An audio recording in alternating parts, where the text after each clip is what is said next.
Hello, and welcome to the Community Web Map application.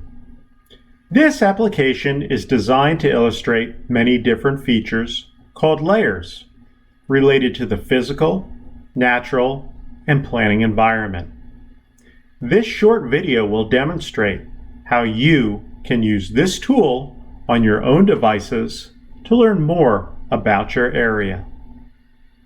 When you first open up the Web Map application, this is what you'll see. Let's click OK on the splash screen and take a tour of the various features. Navigating this map is the same as other popular web maps like Google, Yahoo, Waze, etc. You can move the map left, right, up, or down, and zoom in or zoom out.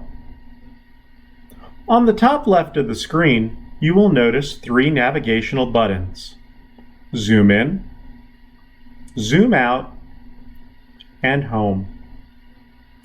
To zoom in or zoom out, you can either use these buttons or the scroll wheel on your mouse.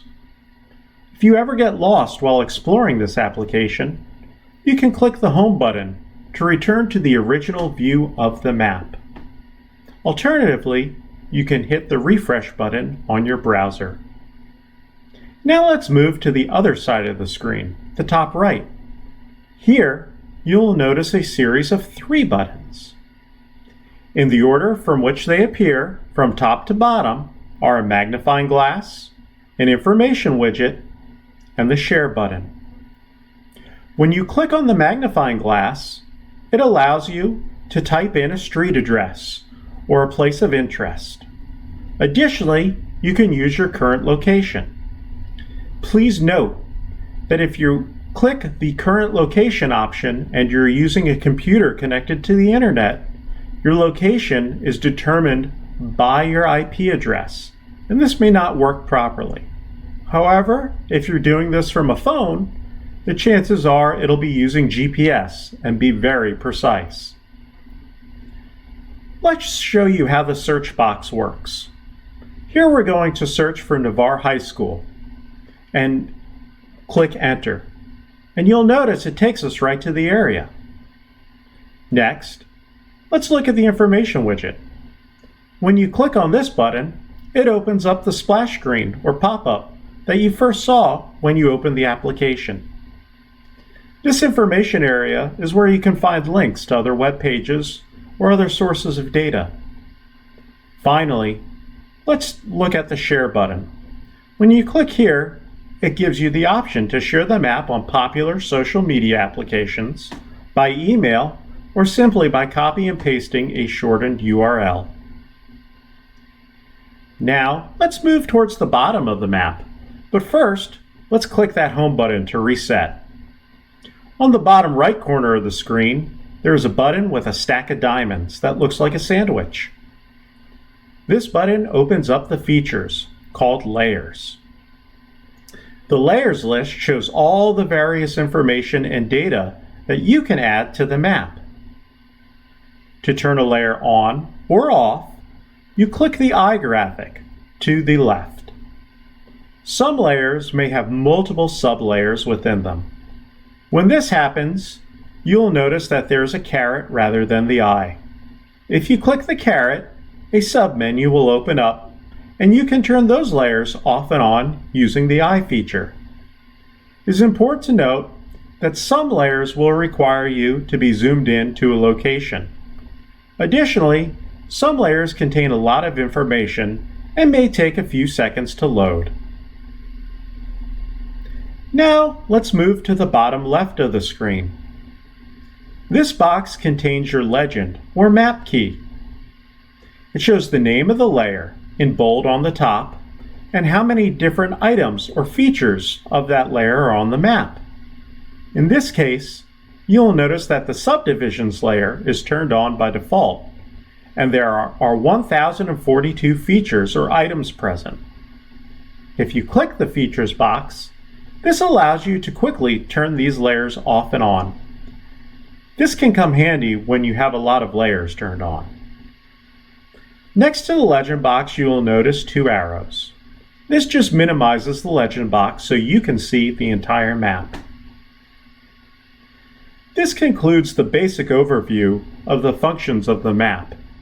If you feel comfortable, you may stop here and explore.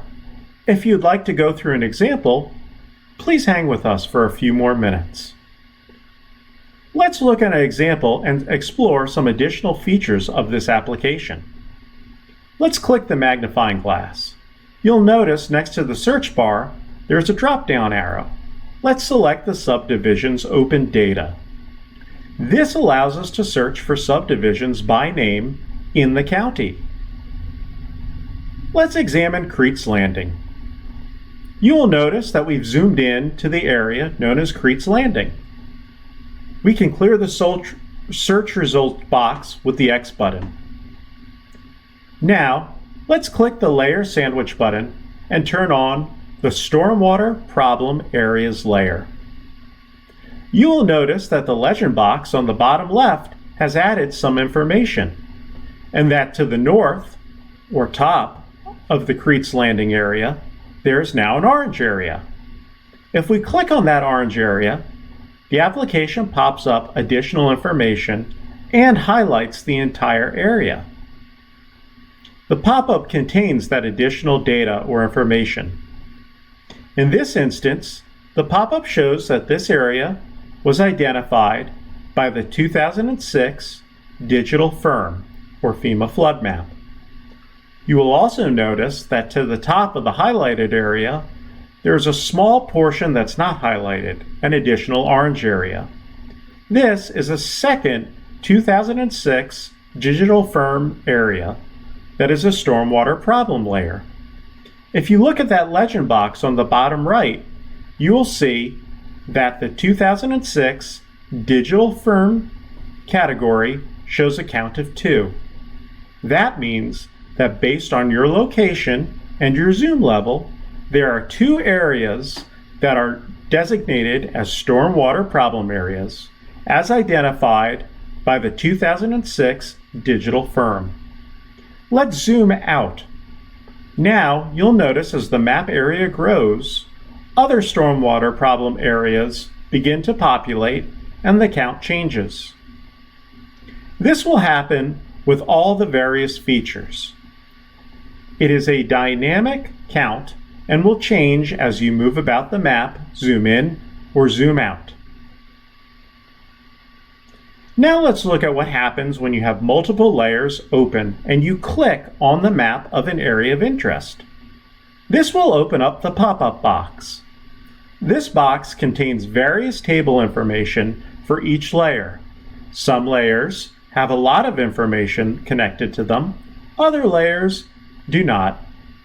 Note at the bottom right of this box, there is a number that shows X of X. This allows you to click through to the different layers to go back and forth to view the additional information contained in the tables.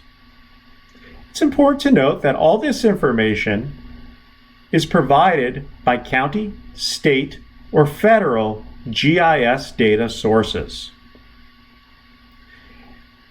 If you want to save a copy of the map, we advise using the Control Print Screen function. This will allow you to print your current screen. Remember, there's nothing you can do to hurt this map or mess it up. Once you X out of it, everything you've done disappears. When you open the link again, you start from the home page. There will be no changes that are saved. This concludes the instructional video. We thank you for your time and encourage you to look at the FAQ section for additional information.